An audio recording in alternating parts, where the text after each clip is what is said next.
अस्सलाम वालेकुम। क्या हाल है बेटा? बेटा हमने एनएमआर के दो लेक्चर्स डिस्कस किए हमने। और हमारी आखिरी जो बात थी बेटा, वो थी केमिकल शिफ्ट पर, कि प्रोटॉन्स शील्डेड और डीशील्डेड हो सकते हैं। तो एनएमआर के जो एनएमआर स्पेक्ट्रम होता है उसके अंदर आपको मोस्ट शील्डेड प्रोटॉन, जिनके साथ इलेक्ट्रोनेगेटिव एटम नहीं लगे हों, वो ग्राफ में टीएमएस के पास, यानी अपने जो स्टैंडर्ड होता है उसके पास मिलते हैं। और जो लीस्ट शील्डेड होते हैं बेटा, वो आपको टीएमएस से बहुत दूर मिलते हैं। और ये टीएमएस रेफरेंस है, और ये जो नीचे एक्स एक्सिस पे लिखी हुई है ये केमिकल शिफ्ट है। केमिकल शिफ्ट बेसिकली डिफरेंस है magnetic field required between the sample and that TMS, और divide by resonating the proton of TMS बेटा। अच्छा, मुझे थोड़ी सी दो बातें और बतानी है, फिर हम इंशाल्लाह इसकी वर्किंग पे आते हैं, ज़रा काम की बात पे आएंगे। मतलब इसके क्वेश्चंस कर लेंगे, प्रैक्टिस क्वेश्चंस कर लेंगे, तो जो कुछ मैंने आपको कहा है, जो बताया है, वो इंशाल्लाह इम्प्लीमेंट हो जाएगा। देखो बेटा, पहले तो इसके साथ एक छोटी सी बात और याद रखिएगा। आपसे कभी कभी पूछता है सॉल्वेंट बताओ, सूटेबल सॉल्वेंट बताओ, ठीक है, जिसमें आप सैंपल को डिसॉल्व करके एनालाइज करते हैं। यानी अगर आपको किसी सैंपल को एनालाइज करना है, उसका एनएमआर स्पेक्ट्रम लेना है, तो आप उसे किस सॉल्वेंट में डिसॉल्व करते हो। ठीक है, तो solvent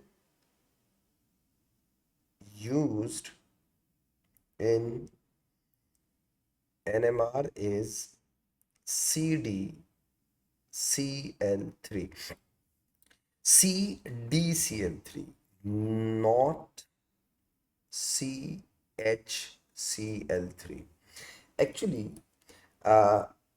D stands for deuterium, सही है। ये आइसोटोप है किसका बेटा? हाइड्रोजन का, डी, ठीक है, याद रखिएगा। This is isotope of hydrogen, ठीक है। अच्छा, ड्यूट्रियम जाहिर बात है, इसका न्यूक्लियॉन नंबर 2 है, तो ये एनएमआर इनएक्टिव होगा। एनएमआर इनएक्टिव होता है।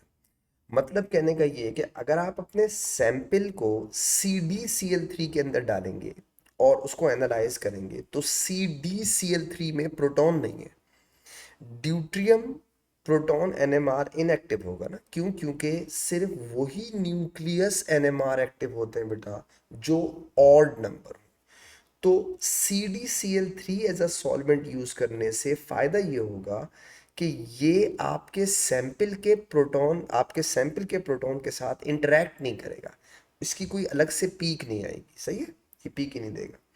लेकिन बेटा, अगर आप CH3Cl3 यूज करते हो, CHCl3 यूज करते हो, तो ये गलत क्यों होगा? क्योंकि बेटा इस सॉल्वेंट में जो प्रोटॉन है वो प्रोटॉन एनएमआर एक्टिव है। तो इसकी भी एक पीक आपके सैंपल के पीक्स के साथ मर्ज हो जाएगी। यानी आपके सैंपल में अगर 4 पीक्स है तो वहां 5 नजर आ रही होंगी, एक इसकी भी नजर आ रही होगी। तो आपका एनएमआर स्पेक्ट्रम आपको कंफ्यूज कर सकता है। तो कंफ्यूजन से बचने के लिए हम क्या करते हैं बेटा? CdCl3 यूज करते हैं, क्योंकि ड्यूट्रियम प्रोटॉन एनएमआर इनएक्टिव होता है। एक छोटी सी बात और आपके साथ शेयर कर लूं, जल्दी से सुन लीजिए। एक वर्ड यूज होता है लेबाइल या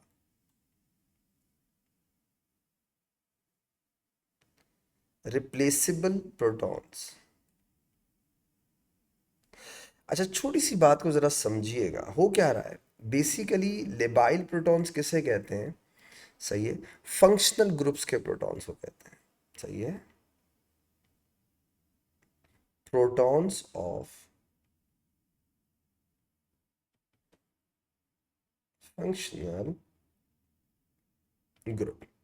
अच्छा, पहले तो थोड़ा बैकग्राउंड समझिएगा। जैसे फॉर एग्जांपल, अल्कोहल में OH होता है, तो that H is labile proton. आप इसे रिप्लेस कर सकते हैं, बताता हूं कैसे। इसी तरह आर सी ओ ओ एच है ना, ये जो एच वाला प्रोटॉन है, ये प्रोटॉन ये आप रिप्लेस कर सकते हैं। इसी तरीके से आर एन एच टू दिया हुआ है, ये जो एच आपको नजर आ रहा है बेटा, ये लेबाइल प्रोटॉन्स है। तो लेबाइल प्रोटॉन्स किसे कहते हैं? फंक्शनल ग्रुप्स के अंदर जो प्रोटॉन्स हैं उनको लेबाइल प्रोटॉन कहते हैं या रिप्लेसेबल प्रोटॉन कहते हैं। अच्छा, अब हो क्या रहा है, हम इन फंक्शनल ग्रुप्स के प्रोटॉन्स को रिप्लेस कर सकते हैं ड्यूटीरियम से, डी से, ड्यूटियम।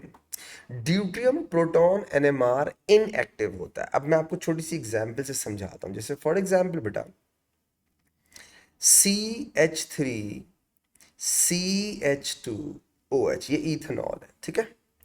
अच्छा, अगर आप इथेनॉल का एनएमआर स्पेक्ट्रम देखेंगे तो आपको पता है कितनी पीक्स मिलेंगी? 3। क्यों? 3 टाइप के प्रोटॉन्स हैं, जैसे ये ए, ये बी और ये सी। अच्छा, अब आपने क्या किया, इसमें डाल दिया D2O, ड्यूटीरियम ऑक्साइड, वाटर की जगह D2O डाल दिया।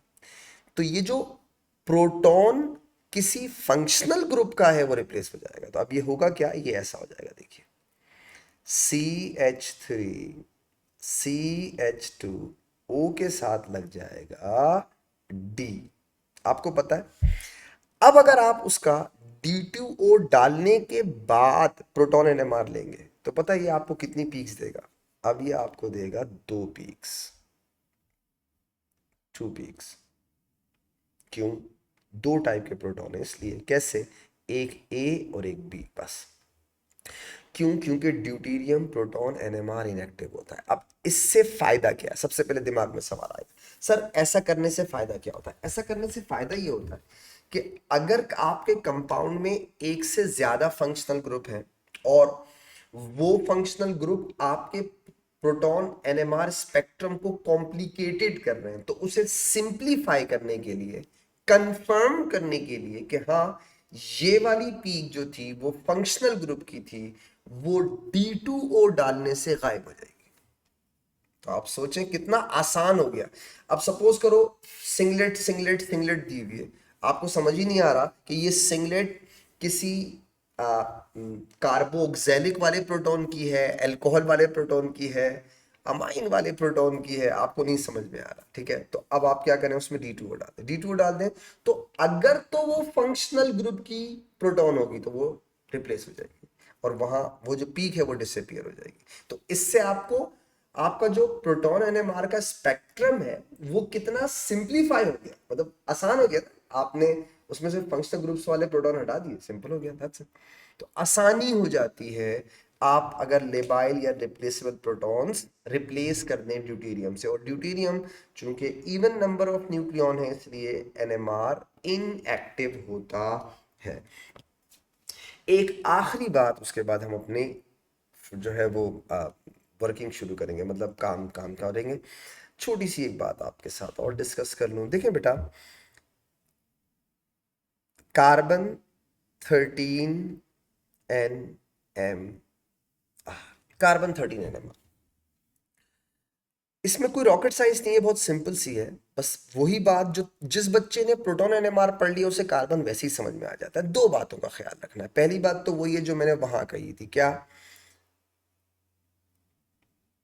Types of proton, number of peaks. जितने टाइप के प्रोटॉन उतने नंबर ऑफ पीक्स बनेंगे, ठीक है। प्रोटॉन एनएमआर में स्प्लिटिंग था, याद है, स्प्लिट होता था। बस यहां एक बात याद रखिएगा, ये पहली बात हो गई। दूसरी बात, नो स्प्लिटिंग,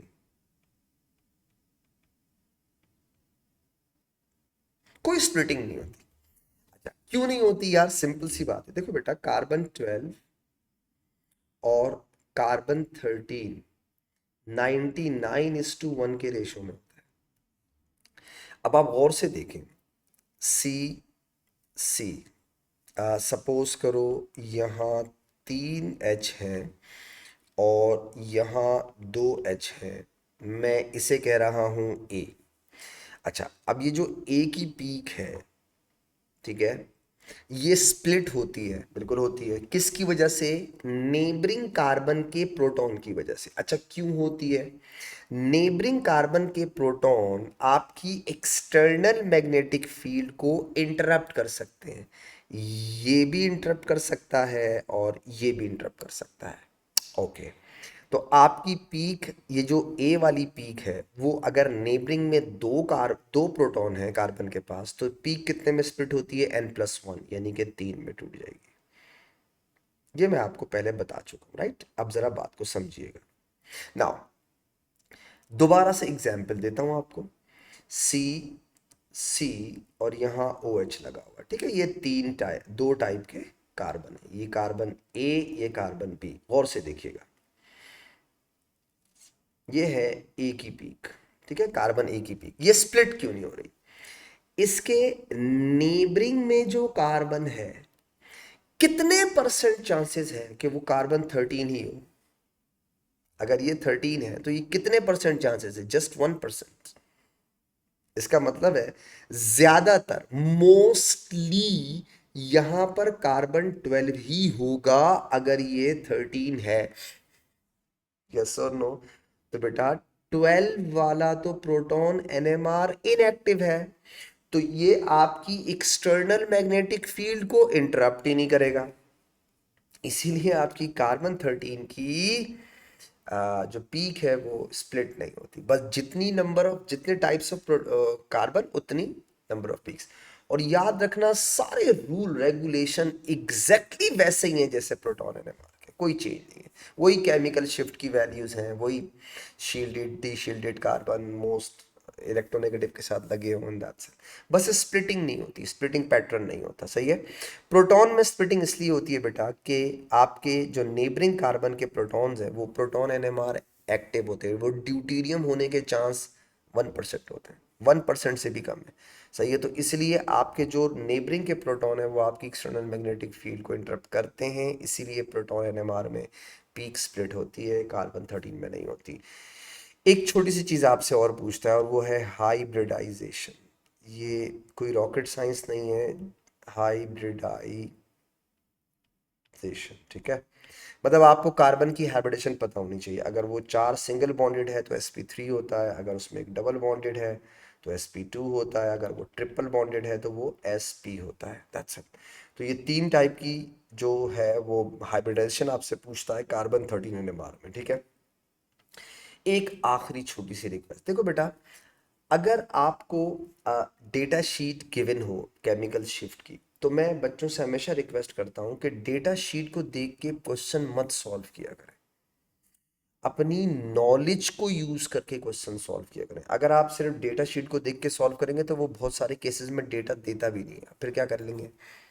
प्रॉब्लम में आ जाएंगे ना। इसीलिए डेटा उस वक्त दिया जाता है जब आपको पता हो कि मैं ये क्वेश्चन को सॉल्व नहीं कर सकता हूँ, मैं कहीं ना कहीं फंस जाऊंगा या कोई प्रॉब्लम हो जाएगी, तब जाके, वरना अदरवाइज जरूरत नहीं होती।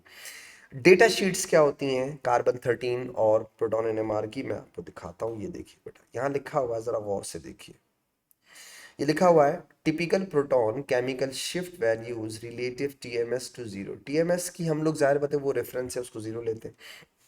अब आप देखें अल्केन के लिए दिया हुआ है केमिकल शिफ्ट की वैल्यू 0.9 से लेके 0.7 तक। फिर alkyl next to C double bond O, अगर कोई ऐसा अल्काइल ग्रुप हो जो सी डबल बॉन्ड ओ के साथ चिपका हो, चाहे वो CH3 हो, CH2 हो, CH हो, उसकी जो केमिकल शिफ्ट की वैल्यू है वह 2.2 से 3.0 पे आएगी।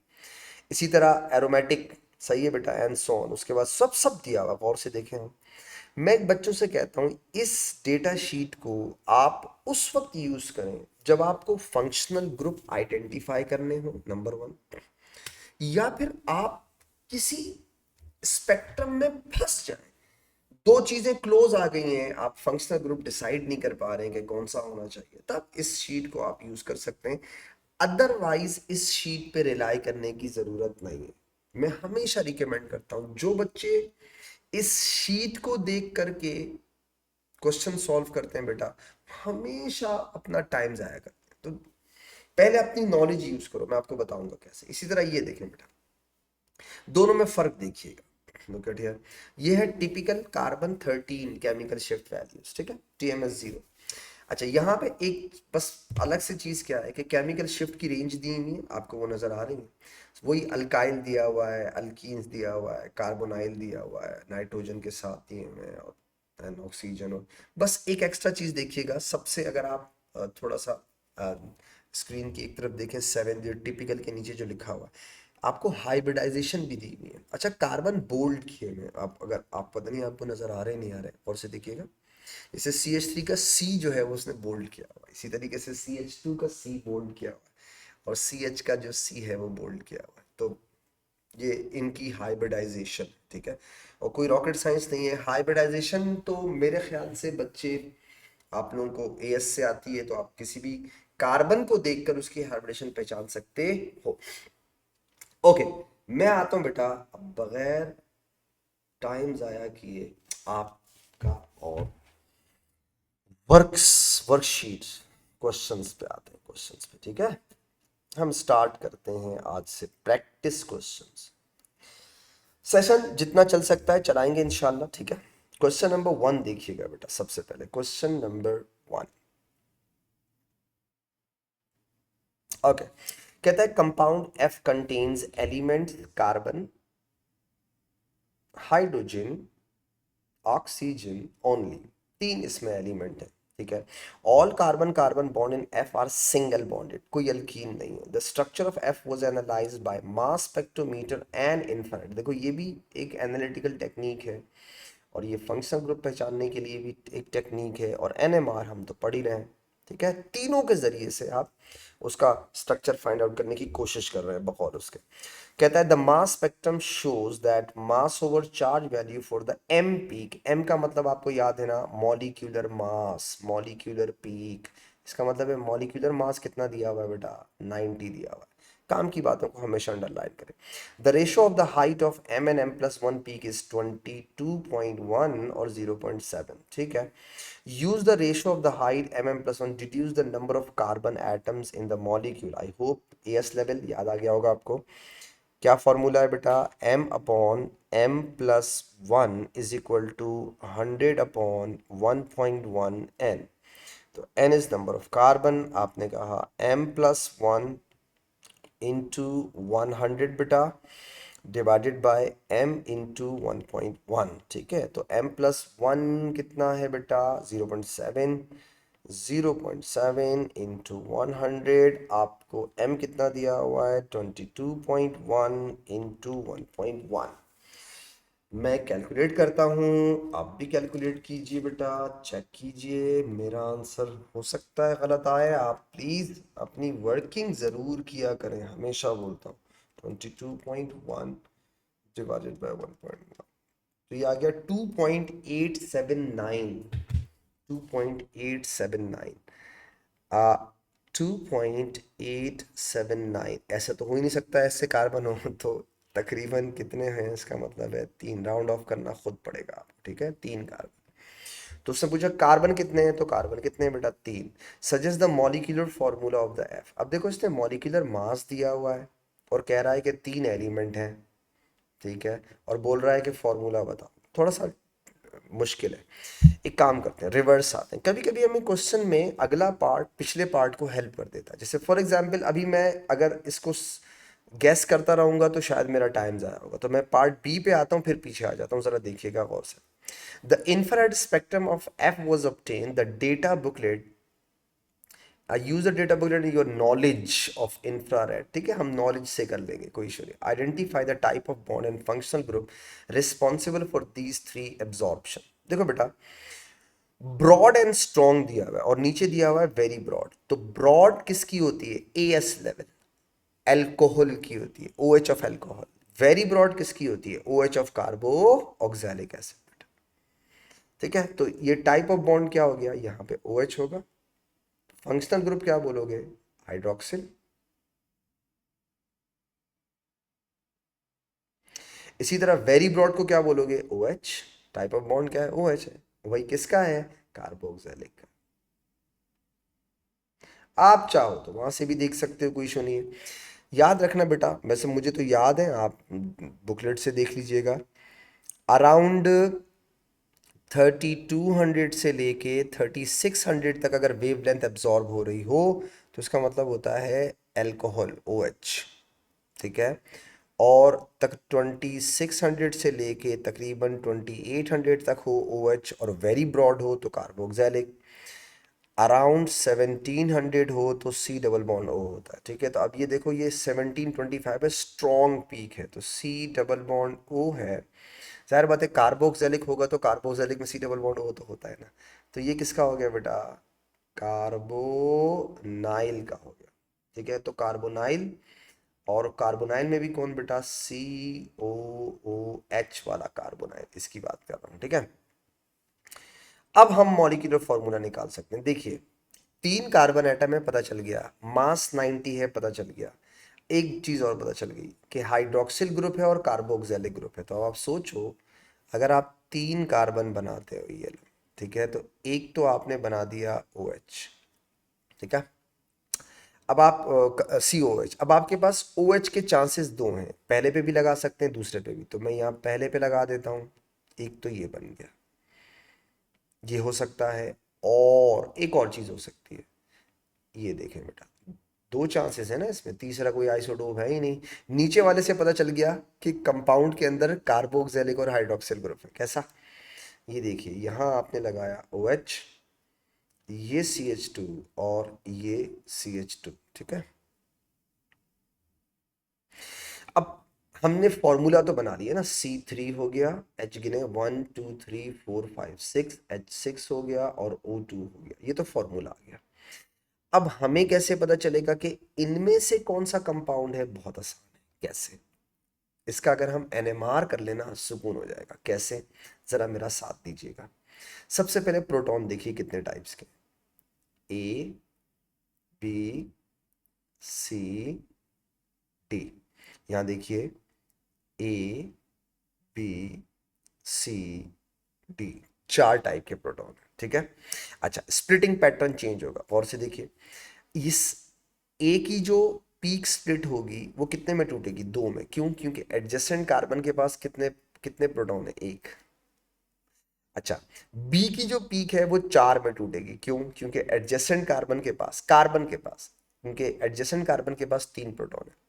इसके अलावा एक एडजेसेंट के पास कार्बन ही नहीं है और एक तरफ एडजेसेंट में कार्बन ही नहीं है तो सिर्फ 4 में टूटेगी, बाकी दो 1 1 होंगी। अब जरा इसमें देखिएगा दूसरे वाले, पता है इसमें ए की पीक कितने में स्प्लिट होगी, एडजेसेंट में कार्बन के पास 2 प्रोटॉन है तो पीक कितने में स्प्लिट होगी, 3 में।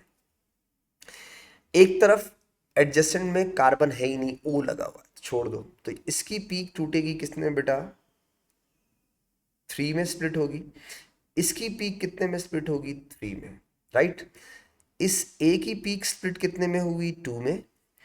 बी की पीक कितने में स्प्लिट होगी बेटा, 4 में। अब आप देखें 2 4 और सिंगलेट सिंगलेट, जबकि उसमें देखिए 3 3 सिंगलेट सिंगलेट। कितना आराम से आप फर्क कर सकते हैं कि कौन सा कंपाउंड होगा, अगर आप इसका क्या कर लें, प्रोटॉन NMR कर लें। लेट्स सी आगे देखिएगा, कहता है F was dissolved in deuterium, ये वही देखो सॉल्वेंट यूज किया आपने CdCl3 and the proton NMR spectrum of this. अब देखिएगा ये क्या है, डबलेट। डबलेट का मतलब क्या है, इस डबलेट का मतलब ये हो गया, adjacent have 1 proton, carbon adjacent carbon के पास 1 प्रोटॉन, एडजेसेंट कार्बन, ठीक है। हाँ याद रखिएगा, एडजेसेंट कार्बन हैव 1 प्रोटॉन। इधर आओ, ये क्या है, क्वार्टेट। क्वार्टेट का मतलब क्या होगा, एडजेसेंट कार्बन हैव 3 प्रोटॉन, ठीक है। आपने क्या बोला, एडजेसेंट कार्बन हैव 3 प्रोटॉन। ये सिंगलेट है अकेली, और ये भी सिंगलेट है अकेली। फंक्शनल ग्रुप 2 है ना, एक अल्कोहल है और एक कार्बोक्सिलिक है, हो गया। Use the data booklet and your answer to a to complete the table of this this this this this this. अच्छा ये मतलब हम डेटा बुकलेट का मतलब वही, वो जो तुम्हारे पास केमिकल शिफ्ट की वैल्यूज है ना, उनकी बात कर रहे हैं, ठीक है। ओके, टाइप ऑफ प्रोटॉन 1.4 की बात कर। तो बेटा अब पहले तो मैं एक काम कर लेता हूँ ना, उसको जरा गौर से देख लीजिए। ये कौन सा हो सकता है, गौर से देखो भाई। चार टाइप के प्रोटॉन है, डबलेट, दो, डबलेट, क्वार्टेट, सिंगलेट, सिंगलेट। अब देखो ये रहा डबलेट, ये रहा क्वार्टेट, और ये सिंगलेट, सिंगलेट। इसका मतलब है ये कंपाउंड है। ये नहीं, मैं पहले यहाँ लिख दूँ ताकि आपको समझ में आ जाए। CH3, CHOH, यही है। गौर से सुनिएगा, आपको मैंने क्या कहा, डेटा बुकलेट की जरूरत ही नहीं पड़ेगी। आप अपनी नॉलेज से भी सॉल्व कर सकते हैं। वो कहता रहेगा, कहीं फंस जाए, कोई बात नहीं समझ में आ रही, कर ले, वरना हो जाएगा इसमें। अभी देखो मैं खुद अपनी नॉलेज से सॉल्व कर रहा हूँ। मुझे पता है CH3 वाली जो पीक है वो डबलेट होगी, तो ये CH3 हो गया। क्योंकि एडजेसेंट में कौन है, कार्बन के पास एक प्रोटॉन। मुझे पता है ये वाली पीक क्या होगी बेटा, क्वार्टेट। क्यों, क्योंकि बेटा एडजेसेंट कार्बन के पास कितने प्रोटॉन हैं, तीन। हो गई। तो ये हो गया तुम्हारा CH। अब इन दोनों में से फैसला करना है कि फोर और सिंगलेट कहाँ पे, मतलब जो सिंगलेट सिंगलेट आ रही है इसमें कार्बोक्सिलिक और अल्कोहल कौन सा। अब सपोज करो अगर आपको भूल जाए, खुदा ना ख्वास्ता भूल जाए, ये लो बेटा, ये रहा अल्कोहल, नजर आ रहा है, ये देखिएगा आप। ठीक है, और कार्बोक्सिलिक दिखाता हूँ आपको, ये रहा। कार्बोक्सिलिक 9 से 13 के बीच में है, और अल्कोहल जो है वो 0.5 से 6 के बीच में, राइट। अच्छा, हो गया ना सॉल्व। ये लो, अब बताओ, ये कार्बोक्सिलिक हो गया, तो ये क्या हो जाएगा, अल्कोहल हो जाएगा। खत्म हो गई बात। आप मुझे चेक करके बताएं, क्या आपको जरूरत पड़ी किसी चीज की, नहीं, खुद कर सकते हैं। यही तो बोलता हूँ कि अगर आप थोड़ा सा वर्किंग करें ना। अब आ जाए टाइप ऑफ प्रोटॉन। सबसे पहले मैं आपने बोला टाइप ऑफ CH जो 1.4 पे, वो क्या है बेटा, CH3। रिलेटिव पीक एरिया का मतलब होता है number of proton, number of proton. कितने प्रोटॉन है इसमें, तीन। 3.9 पे क्या है बेटा, ऑक्सीजन के साथ CH लगा हुआ है, ठीक है। तो वो रेफरेंस के तौर पे देते हैं हम लोग, चाहो सिर्फ CH लिख दो, वरना O के साथ CH लगा हुआ है। नंबर ऑफ प्रोटॉन कितने हैं, 1। 4.7 पे क्या है बेटा, OH। किसका बेटा, अल्कोहल का, ठीक है। OH of alcohol. और कितने प्रोटॉन है, एक। इसी तरह 12.9 पे बेटा OOH है बेटा, COOH, ठीक है। तो ये COOH वाला। और कितने प्रोटॉन है, एक है बेटा, that's it। आगे देख, describe and explain the splitting pattern for the absorption 1.2। वो जो 1.4, 1.4 पे जो है, ये 1.4 वाली, ये इसकी स्प्लिटिंग पैटर्न को एक्सप्लेन करो। तो जो आपको पता है वो लिखना है। जैसे for example, doublet, because adjacent carbon atom has one proton। Explanation हो गई। ये डबलेट है भाई, क्यों है, क्योंकि पड़ोस वाले कार्बन के पास एक प्रोटॉन है। आगे चल, F was dissolved in D2O। The proton NMR spectrum of the new solution obtained, two of the absorption in the table one were not present। खुद बता रहा है दो गायब हो गई। ना बताता तो भी आपको पता होना चाहिए था। दो फंक्शनल ग्रुप्स की, अल्कोहल वाला H और कार्बोक्सिलिक वाला H, D2O डालने से रिप्लेस हो जाएगा। क्यों, क्योंकि ड्यूटीरियम प्रोटॉन NMR इनएक्टिव होता है। तो which absorption were not present, last की दो, 4.7 और 12.9। 4.7 एंड 12 सजेस्ट द स्ट्रक्चर, वो हम पहले ही बता चुके हैं। स्ट्रक्चर ये है, ये हमेशा आखिर में स्ट्रक्चर पूछता है। मैं बच्चों को बोलता हूँ शुरू से बना लिया करो। Molecule of the cyclopentadiene, pentadiene लिखा हुआ यानी दो डबल बॉन्ड है, consist of 7 membered ring, cyclo sorry heptadiene, I am sorry, Molecule of cycloheptadiene 7 consists of 7 membered ring who with 2 carbon carbon double bonds, ठीक है। Complete the skeletal formula of the 2 isomer. 2 isomer अपनी मर्जी से बना लो, कहीं भी लगा लो। एक यहाँ लगा देता हूँ। अबे ये क्या लग गया है, और एक यहाँ लगा देता हूँ। 2 हो गए।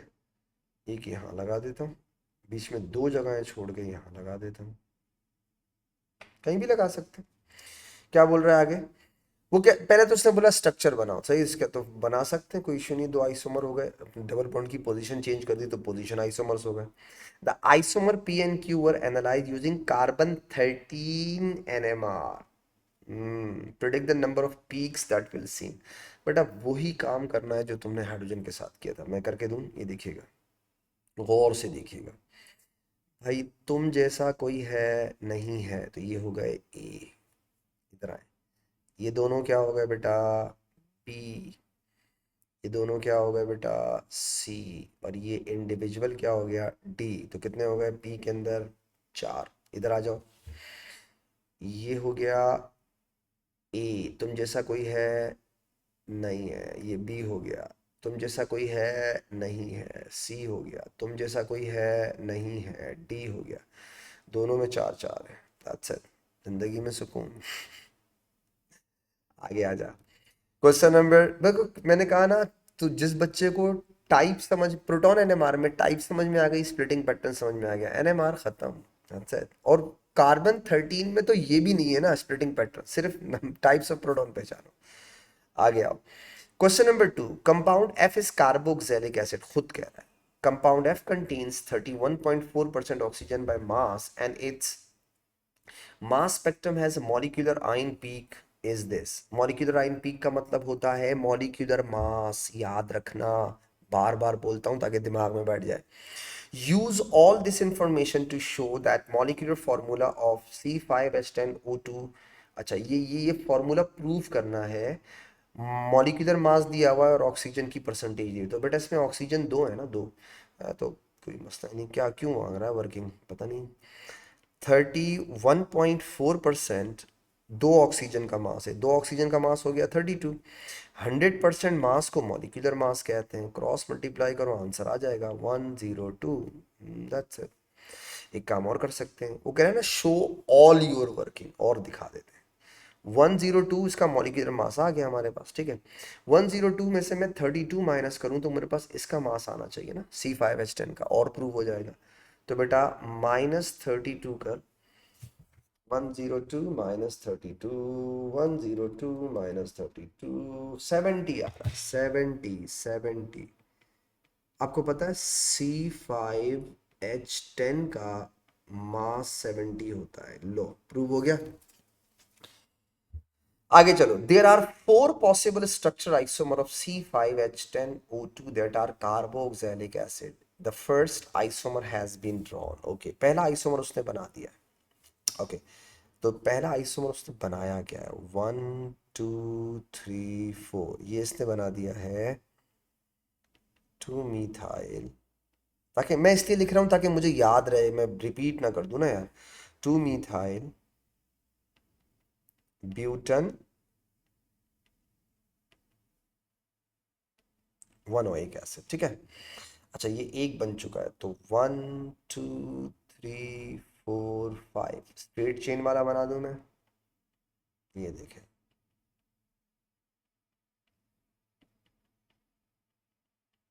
ये हो जाएगा ब्यूटन पेंटन 1 OH एसिड, ठीक है।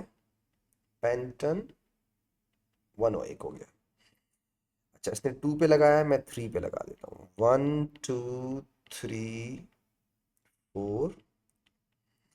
2 की जगह मैं मीथाइल लगा देता हूँ 3 पे, ठीक है। ये हो गया थर्ड आइसोमर, ये हो जाएगा 3 मीथाइल, ठीक है। 3 मीथाइल ब्यूटन 1 OH, अपनी समझ के लिए लिख रहा हूँ ताकि मुझे आसानी हो जाए। 3 हो गए, एक और हो जाएगा बेटा, सी सी सी सी। सी और ओ ओ एच, ये हो जाएगा 2 डाई मिथाइल प्रोपन वनोइक, 2 डाई मिथाइल प्रोपन वनोइक बेटा। ठीक है, ये मैंने अपनी तरफ से बना दिया।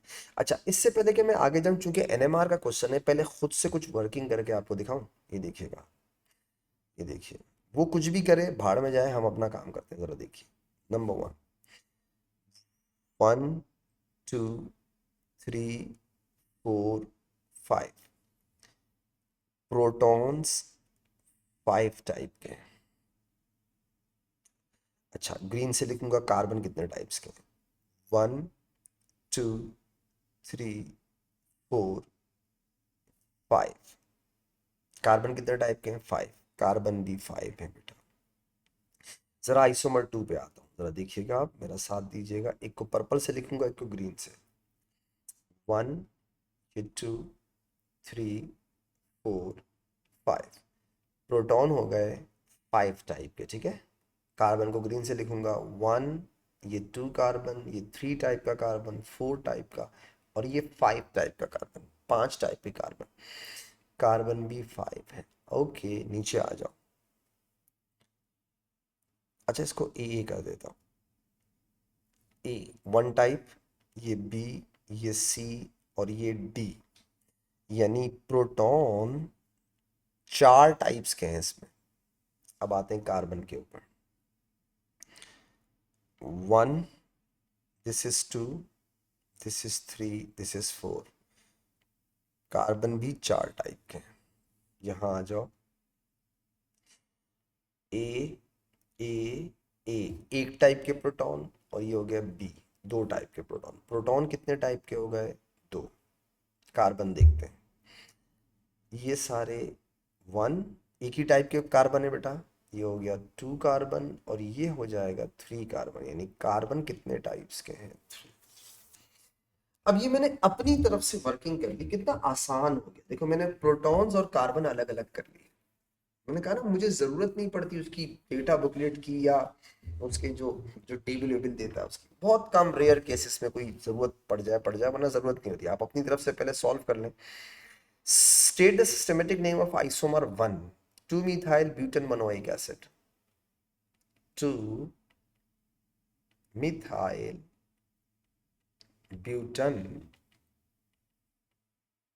मोनोइक एसिड। हो गया, ये पहला वाला हो गया। आगे देखो क्या बोल रहा है, F is one of the 4 structure isomer a carbon 13 NMR spectrum दिया हुआ है। प्रोटॉन नहीं, कार्बन। देखो, पीक स्प्लिट नहीं है। देखो, ये तो TMS है, इसको तो छोड़ दो। ठीक है, अब आप देखो 3 टाइप के कार्बन है। आप कहेंगे टोटल 3 टाइप कार्बन। आप बता, पूरा क्वेश्चन ही सॉल्व हो गया। इन 4 में से कौन सा कंपाउंड है जिसमें 3 टाइप के कार्बन है, आइसोमर 4। सही है, तो 3 टाइप के कार्बन है, तो इसका मतलब है 3 पीक्स होंगे। कितना आसान है। प्रोटॉन कितने हैं, 2। खैर, हो गया काम हमारा, जिंदगी में सुन। अब वो बोल रहा है use the spectrum identify the D. खैर, बस इसको आप, जाहिर बात है, ये जो ये तुम्हें केमिकल शिफ्ट की वैल्यूज दी हुई है, सही है, ये आप में पहचाननी होंगी। बाकी स्ट्रक्चर मैं आपको बना के दे देता हूँ, ये नहीं बेटा।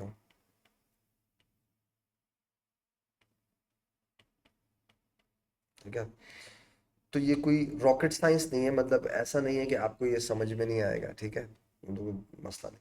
अच्छा, अब हम वो देख लेते हैं, ये केमिकल शिफ्ट की वैल्यूज कार्बन 13 की। सी कहाँ गया भाई, बहुत ऊपर है, मुझे याद भी नहीं आ रही है किधर, तो मुझे एक काम करना पड़ेगा। पहली केमिकल शिफ्ट की वैल्यू जो है वो है जो 20, मैं जरा देखूं उस वक्त किस पे है बेटा, ये है 27 पे है, 27। ठीक है, 27 पे आप देखिएगा क्या है, 27 27 27 27, मेरा साथ दीजिएगा। ये रहा 25 से 27। ठीक है, 25, ये रहा। ठीक है, 25 से 27, ठीक है, 27 वाला, इसका मतलब है ये CH3 या कोई भी ऐसा कार्बन जो किसके साथ जुड़ा हुआ हो, उसके साथ कार्बोनाइल वाले के साथ, ठीक है। और इसकी हाइब्रिडेशन कौन सी है बेटा, sp3। दूसरा क्या है 41, मैं यहीं पे देख लूँ ना फिर आगे चलता हूँ। C41, 41 भी इसी इसी में इसी कैटेगरी में आ रहा है, कहीं और नहीं जा रहा, ठीक है, कहीं 41 और कहीं आ रहा है। 41 किसी कैटेगरी में नहीं है 30 से लेके 65 तक, लेकिन नेक्स्ट टू नाइट्रोजन, नाइट्रोजन तो उसमें है ही नहीं, तो बेटा ये भी इसी कैटेगरी में है। 41 नहीं, ये है ना अल्काइल, सही। अच्छा, हमारा जो पहला वाला है 27 वो इसमें आ रहा है, ये रहा 27 वाला, यानी ये CH3 वाला होगा, ठीक है, हो गया। ये वाला हमारा होगा CH3 वाला, ठीक है, ये एक हो गया 27 पे जो आ रहा है। और दूसरी पीक दी हुई है 41 पे, 41 वो वाला होगा बेटा जो कार्बन किसके साथ जुड़ा हुआ है, कार्बोक्सिलिक के साथ, ये देखो, या C डबल बॉन्ड O के साथ जुड़ा हो, ठीक है। अब जैसे फॉर एग्जाम्पल उसमें तुमने देखा था कि कार्बन और COOH के साथ जुड़ा हुआ था, इसके साथ CH3 थे, ठीक है। तो CH3 वाले ये रहे, ठीक है, 27 जिस पे आ रहा था हमारा, 41 वाला यहाँ पे आ जाएगा, इसके अंदर आ जाएगा बेटा, क्योंकि जो C जुड़ा हुआ है वो किसके साथ जुड़ा हुआ है, COO के साथ, ठीक है। और एक हमारा आखिरी था 179, 179 देखो, 179 कार्बोक्सिलिक ही रिप्रेजेंट कर रहा है, ये रहा बेटा 179, ठीक है। ये मैं इसको highlight कर दूं थोड़ा, ये देखें बेटा sp2, ठीक है, तो ये कार्बोक्सिलिक का आ गया, हमने वैसे ही पहचान लिया था उसको, बट ये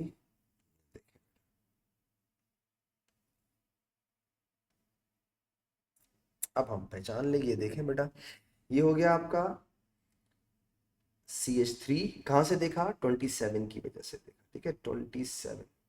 और दूसरा हमारा है 41, 41 हमने देखा उधर, वो था C और CH3 के साथ, और इसके साथ क्या जुड़ा हुआ था, COO वाला, ठीक है, ये इसके साथ COOH के साथ जुड़ा हुआ, और ये तो डेफिनेटली ये वाला कार्बन है, कार्बोक्सिलिक वाला कार्बन, ठीक है, 179।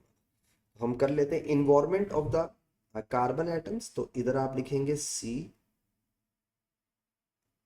ये, और थोड़ा सा बोल्ड करके लिख दें। इसी तरह इसको आप लिखेंगे C, ये बोल्ड करेंगे आप, बोल्ड, ठीक है। और ये किसके साथ जुड़ा हुआ है बेटा, COO के साथ, ठीक है, अ, यानी कार्बन अटैच टू COO। आप इसको यूं भी लिख सकते, एक आसान करके लिख देते हैं, ये देखिए, आसान करके लिखूं, C अटैच्ड टू CO, ठीक है, ये हो गया, this is the C attach to COO बेटा। आगे चलो, उसके बाद 179 पे बेटा कार्बोक्सिलिक वाला का, इसको जरा ऐसे कर दो, O हाइब्रिडाइजेशन बतानी है, जिस जिस कार्बन में जो जो हाइब्रिडेशन है वो बतानी है। तो इसमें हाइब्रिडेशन कौन सी हो रही है बेटा, sp3, इसमें भी sp3 होगी, और इसमें C डबल बॉन्ड O है ना, तो sp2 हाइब्रिडाइजेशन होगी।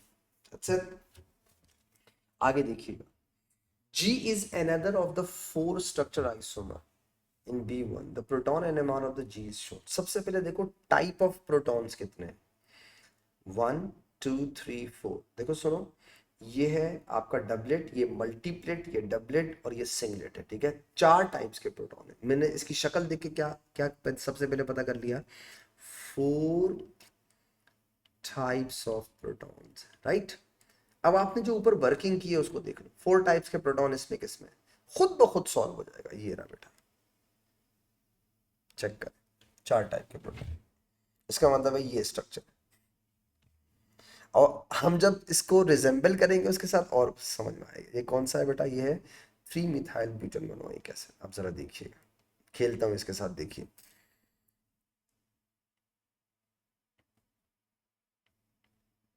गौर से देखिएगा। 1 2 3।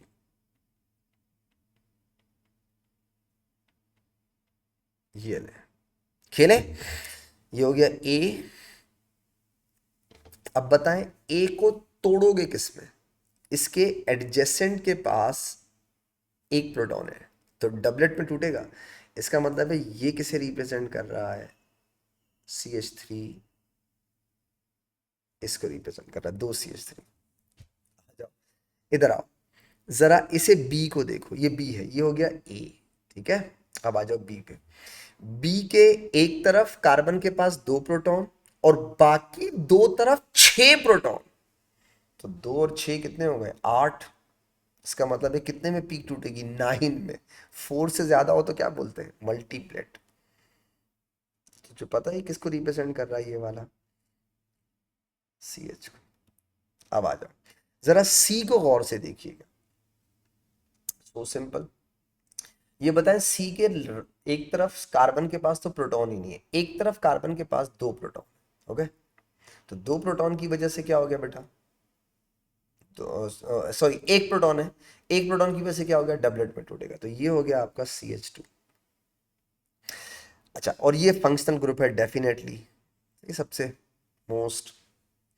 अच्छा, अब एक छोटी सी बात, कुछ बच्चे बोलते हैं सर आपने कहा पहली वाली डबलेट है, दूसरी वाली डबलेट है। हाँ हाँ सर, आपको कैसे पता चला कि वो जो सबसे NMR TMS से करीब वाली शीट है वो डबलेट जो है वो CH3 वालों की है और बाकी CH2 के? Shielded, D shielded. आपको याद होगा मैंने कहा था जितना इस तरफ जाओगे, जितना इस तरफ जाओगे उतना शील्डेड होगा, और जितना इस तरफ जाओगे उतना डी शील्डेड होगा। यानी किसके साथ जुड़ा हुआ होगा बेटा? किसी भी इलेक्ट्रोनेगेटिव एटम के साथ। तो आप सोचो, ये इलेक्ट्रोनेगेटिव एटम से क्लोज है, सही है, और ये इलेक्ट्रोनेगेटिव एटम से दूर है, तो ये सबसे ज्यादा TMS से करीब होंगे। याद है शील्डेड डी शील्डेड, उससे पता चला। दूसरी बात, अगर एक जैसे प्रोटॉन ज्यादा हो जाए तो हाइट हाइट हाइट का रेशो नहीं, हाइट ज्यादा इंक्रीज हो जाती है, ज्यादा इंक्रीज होती है। अब इन दोनों की हाइट देखो, उसमें दो हाइट ज्यादा है, इसमें हाइट कम है, तो आप इससे भी पहचान सकते हैं जितने ज्यादा नंबर ऑफ प्रोटॉन उतनी ज्यादा हाइट। इससे पहचान लो। तो आई होप कंफ्यूजन अगर आई होगी तो खत्म हो गई होगी। ठीक है, कि आपको कैसे पता चला? अब जिंदगी में सुकून है बेटा, ये तो टाइप ऑफ प्रोटॉन है। आ जाओ 0.9 पे कौन से प्रोटॉन है? तो आप कहेंगे CH3 वाले प्रोटॉन। नंबर ऑफ प्रोटॉन कितने हैं? 6, 3 और 3। स्प्लिटिंग पैटर्न क्या है बेटा? डबलेट। 1.6 पे क्या है? CH। नंबर ऑफ प्रोटॉन एक है, और मल्टीप्लेट उसने खुद लिख दिया है, मतलब आपको लिखने की जरूरत नहीं है। नीचे आओ, 2.4 पे क्या है बेटा? CH2। देखो मैंने कहा ना, वो कहता है डेटा बुकलेट यूज करो करो, वो कहता है, मैं कहता हूं आप खुद कर सकते हैं। छोड़े दफा करें। यहाँ पे 2 लिखा आपने, और कितने में टूट रहा है? डबलेट के अंदर। नीचे आ जाए, 11.5 बेटा COOH है, कार्बोक्सिलिक सिंगलेट ही होगा ना बेटा, जाहिर बात है, वो फंक्शनल ग्रुप है। नंबर ऑफ प्रोटॉन्स बेटा, नंबर ऑफ प्रोटॉन 1, सिंगलेट बोलेंगे इसको। हो गया। डिड्यूस द स्ट्रक्चर, स्ट्रक्चर हम पहले बना चुके हैं, हम वो बाद में बोल रहा है स्ट्रक्चर बना, हमने कहा अबे पीली बना लेगा बाबू, ये ले यार। हो गया। नेम और give the formula of suitable solvent, solvent CD। कोई ऐसा अच्छा सा सॉल्वेंट बता दो जिसमें आप ये यूज कर सकें, मतलब आप ये काम कर सकें और बता सकें उसमें। ठीक है, वाह। क्वेश्चन नंबर 2 क्वेश्चन हो गए हमारे, हम तीसरा क्वेश्चन करते हैं बेटा।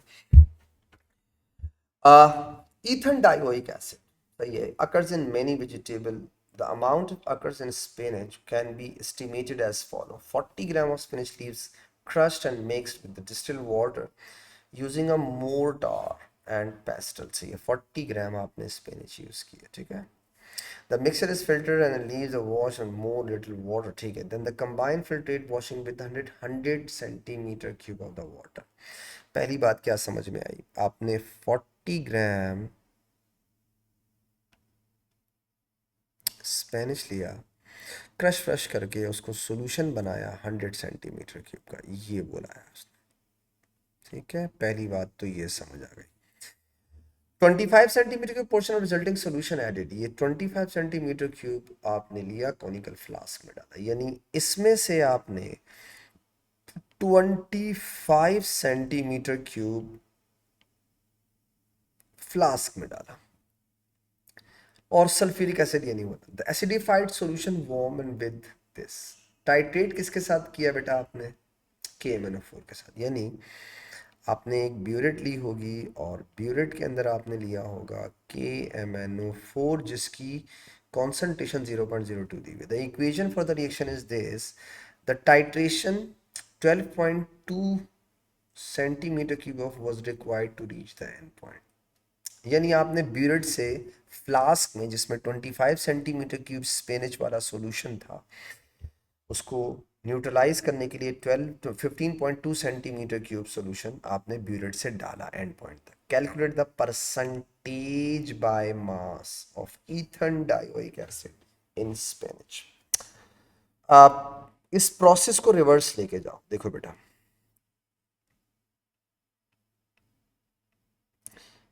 MnO4 नेगेटिव का वॉल्यूम आपको दिया हुआ है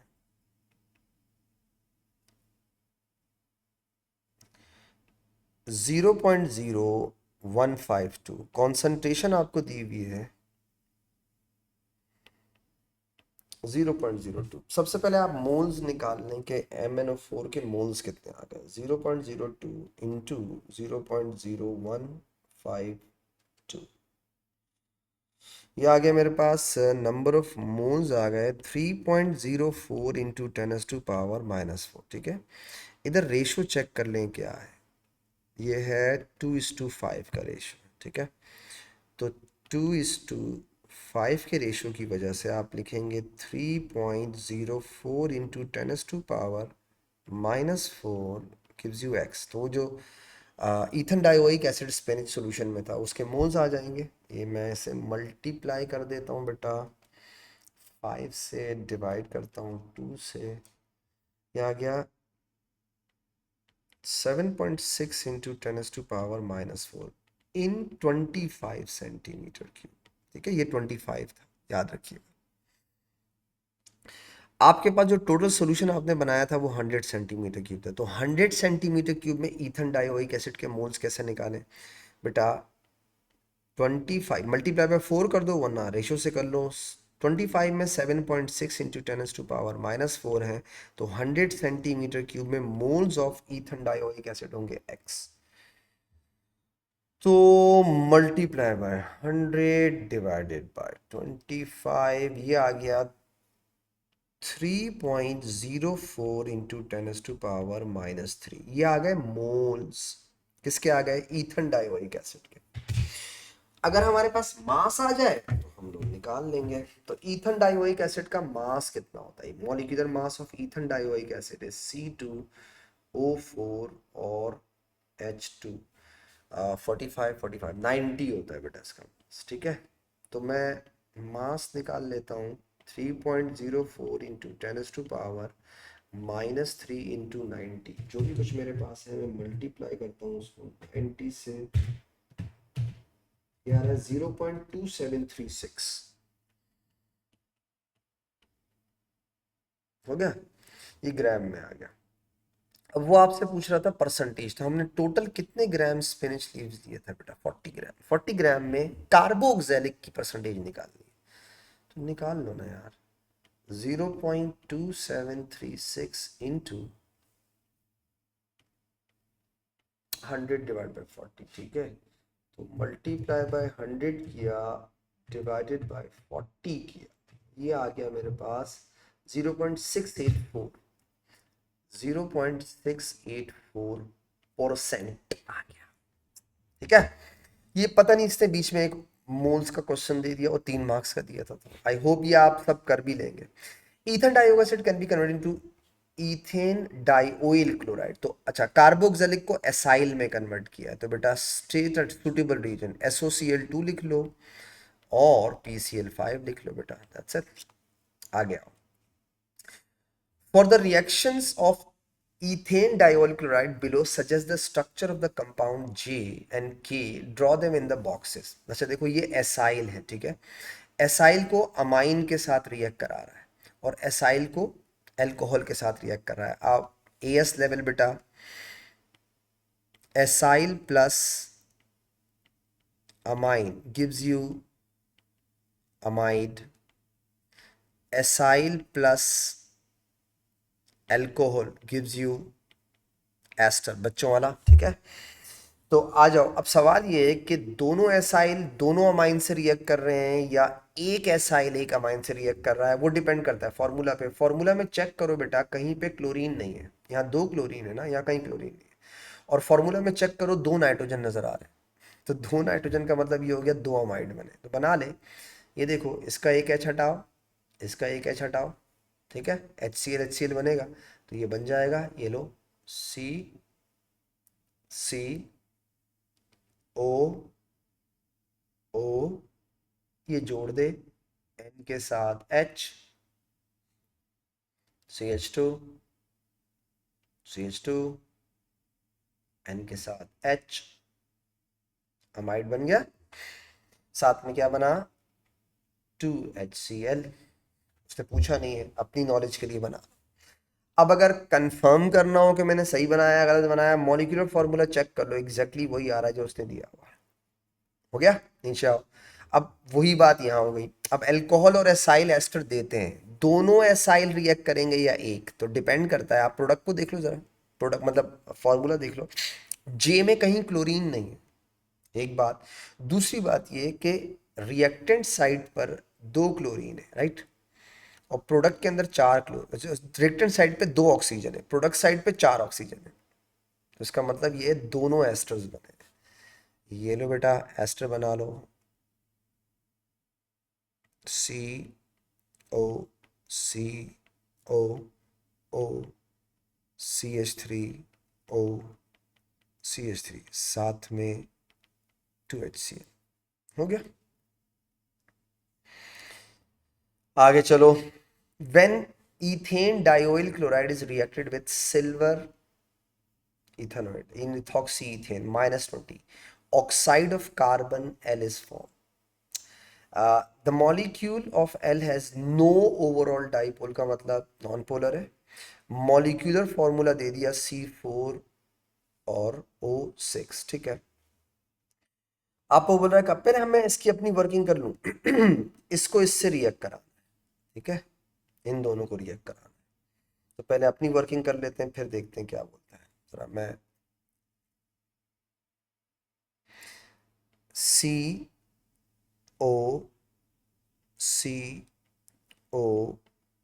COCOClCl, ठीक है, इसको रिएक्ट कराना है इसके साथ,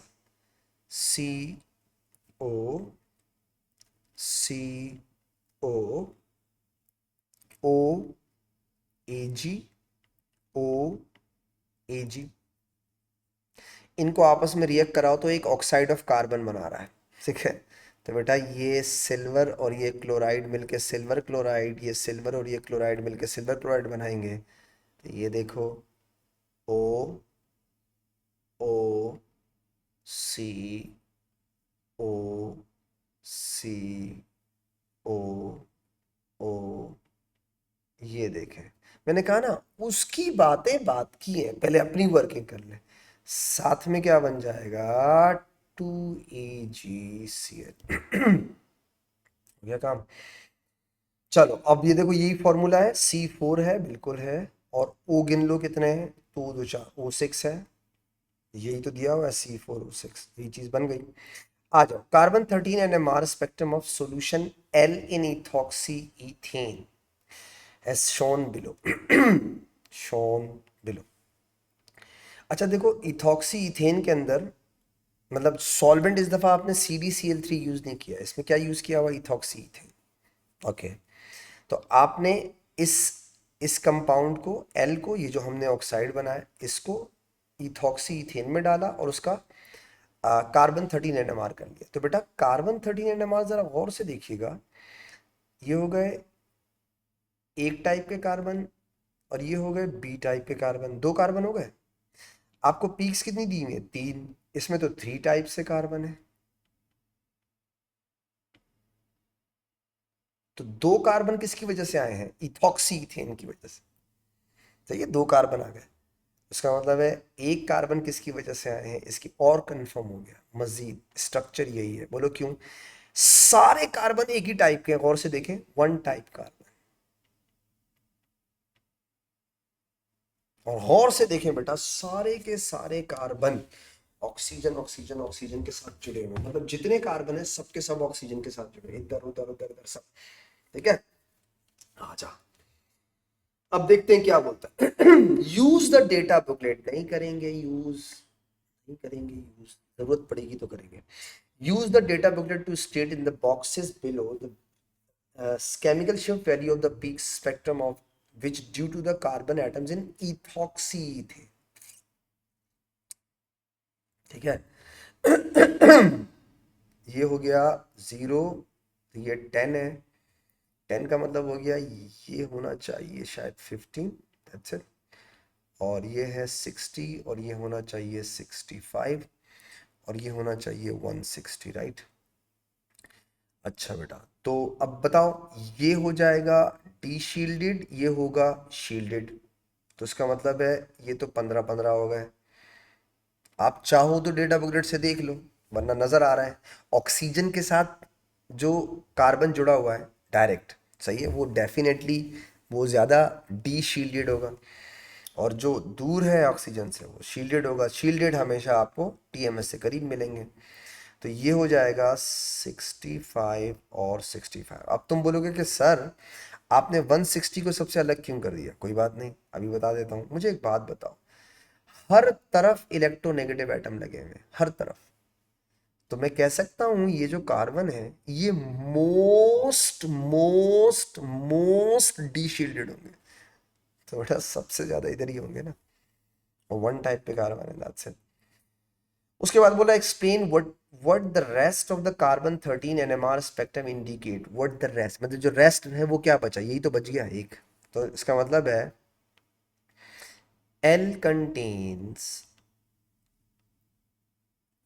L contains one type of protons। ठीक है, फिर भी अगर किसी बच्चे को शक हो रहा हो ना, तो वो एक काम कर लेगा। ये अगर किसी बच्चे को लगता है कि सर ये तो आपने कर लिया मैंने नहीं किया, कोई बात नहीं बेटा, तू भी कर सकता है, ये ले।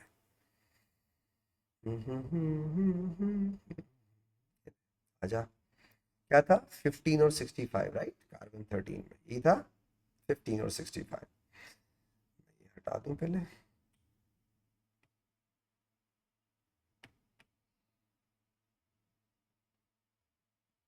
हम्म, दो वैल्यूज थी बेटा, एक था 15 और एक था 65। ठीक है, अब ये लें बेटा, ये 50 से लेके 60 तक आ गया, आपको मिल गया, ये मिला 65 पे आ गया, ये CH2 के साथ वो था, आ गया। और एक था 15 पे बेटा, 15 ये रहा आपका, हो गया। उससे सॉल्व कर लो, वरना मैंने तो तुम्हें उससे कहा था कि भाई वो जो है वो ज़्यादा आसान है, डायरेक्ट देख के शील्डेड डिशील्डेड से भी सॉल्व कर सकते हैं। ठीक है, आता हूँ आगे, आता हूँ बेटा, आगे देखते हैं क्या क्या बोलता है। When L is reacted with excess of this. ठीक है, अब हमें L पता है, L क्या है, बहुत आसान है। वो हमें बेवकूफ़ बनाएगा बट हम नहीं बनेंगे, ये देखिएगा। CO,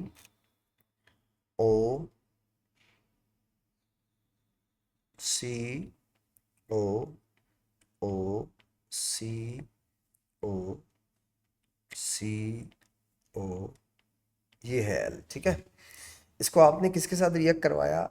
CH3OH एक्सेस के साथ। अब याद रखिएगा ये एस्टर है, और से देखिए हर तरफ से ester ester ester ester ester. तो कहीं कहीं से भी टूट सकता है और कुछ भी बन सकता है। ठीक है, अब वो तुम्हें कह रहा है कि आपने इसको एक्सेस के साथ रिएक्ट करवाया तो 3 कंपाउंड बन रहे हैं, M, N और O, 3 कंपाउंड। ठीक है, तो 3 कंपाउंड बन रहे हैं बेटा, 3 कंपाउंड की इंफॉर्मेशन उसने दी हुई है। चेक करते हैं क्या दी हुई है। M is formed as one of the products when either N or O is heated with aqueous acid. Okay, यानी ये जो M है वो N और O दोनों से बन सकता है, यानी जो तीन प्रोडक्ट हैं उसमें से जो पहला प्रोडक्ट M है वो दो से बन सकता है। सही है। एक्वस एसिड का मतलब हो गया हाइड्रोलिसिस का, ठीक है, और हाइड्रोलिसिस का मतलब हो गया एस्टर है, डेफिनेटली नाइट्रोजन तो था ही नहीं, तो एस्टर की हाइड्रोलिसिस से एम बन रहा है, याद रखिएगा। Peaks recorded carbon 13 NMR spectrum, ठीक है। The table gives information this. अच्छा कितना सिंपल, थोड़ा सा सोचेंगे ना, देखो इसको सिंप्लीफाई करते हैं। सबसे पहले मैं जैसे अब आपसे एक सवाल पूछता हूँ, मुझे कैसे पता चला ये जो एम है इसमें वन टाइप का कार्बन है सिर्फ, कैसे पता चला? क्योंकि एक केमिकल शिफ्ट थी, ये एक पीक थी, वन टाइप का। इधर आए बेटा, इसमें देखें थ्री टाइप कार्बन, इधर देखें बेटा टू टाइप कार्बन। इसे याद रखिएगा, ये वाली लाइन हम आगे देखेंगे इसको, ठीक है, प्रूफ करने के लिए।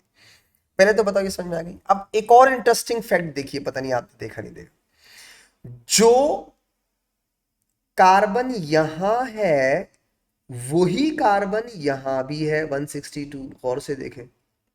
और फिर देखें, जो दो कार्बन एन में है, अबे यार, जो दो कार्बन एन में है वही दो कार्बन ओ में भी है। अब 162 चेक करके देखूं मैं, 162, एक मुझे मजा नहीं मिल गया जिंदगी में सुख, 162, देखें बेटा 162, 162, 162 किधर है? ये रहा बेटा 162, ये रहा। कार्बोक्सिलिक है या फिर एस्टर है? सही है, कार्बोक्सिलिक है या फिर एस्टर है 162 की रेंज में। देखिए बेटा, लुक एट हियर। अब मैं देखता हूं, दो कार्बन है, एस्टर बनाऊंगा तो देखो दो कार्बन के एस्टर में कभी भी कार्बन सेम टाइप के नहीं हो सकते। तो दो कार्बन है एम में, दो कार्बन है और वो दोनों सेम टाइप के कार्बन है, ठीक है, दो कार्बन और सेम टाइप के कार्बन। बना लेते हैं जरा स्ट्रक्चर, देखिए सी, और उसने ऊपर लिखा हुआ भी है उस शीट के अंदर के कार्बोक्सिलिक हो सकता है। तो अब सोचो जरा, ये देख, कार्बोक्सिलिक की रेंज है 162, हाँ है। अब मुझे पता है इसमें कितने टाइप के कार्बन, एक सेम टाइप के कार्बन है ना, वन टाइप कार्बन। तो मैंने इस वन टाइप कार्बन से पूरी बात समझ ली, वन टाइप कार्बन। अब आप सोचें, इस एक से सब सॉल्व हो जाएगा कैसे?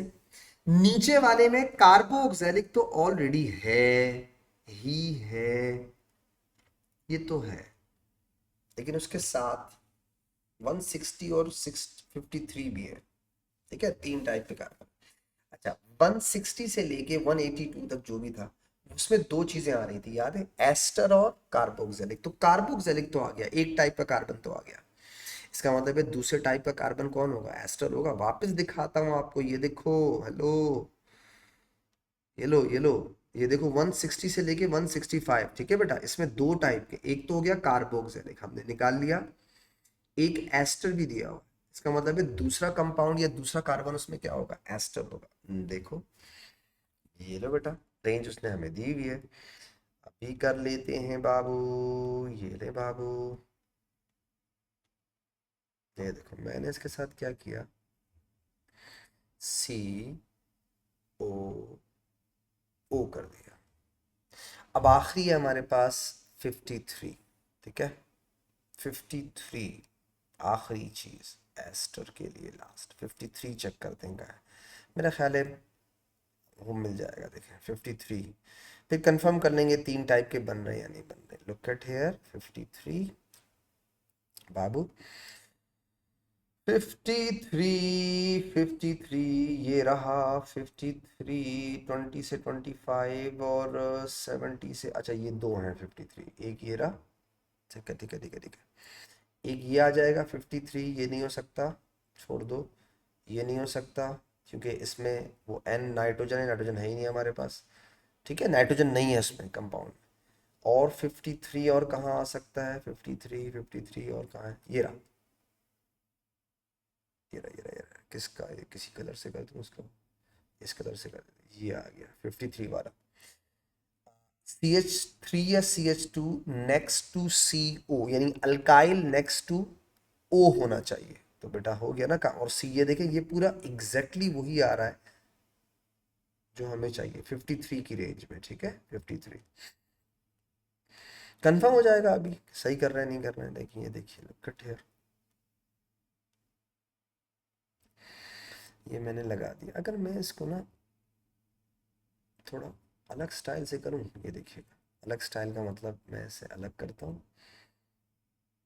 लुक एट, ये हो गया।